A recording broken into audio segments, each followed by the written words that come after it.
If your MySQL database is crashing or your PHP scripts are throwing no space left on device errors out of nowhere, check your temp partition.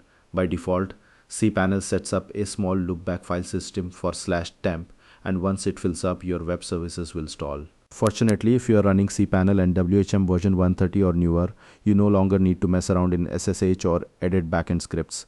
cPanel added a built-in GUI setting to resize it right from WHM. Before we start, do a quick sanity check. Open your terminal and run df space -h space /temp.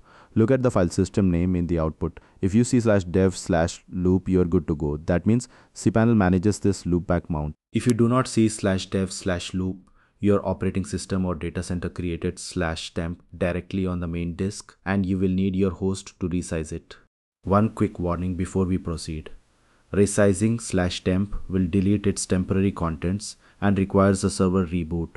Make sure to do this during a scheduled maintenance window. Here is how to do it in 3 simple steps. First, log into WHM as root. Second, navigate to server configuration, click tweak settings and select the system tab. Third, scroll down until you see the option titled size in megabytes for the temp partition secured by security MP. Change the selection from use algorithm to your desired size in megabytes.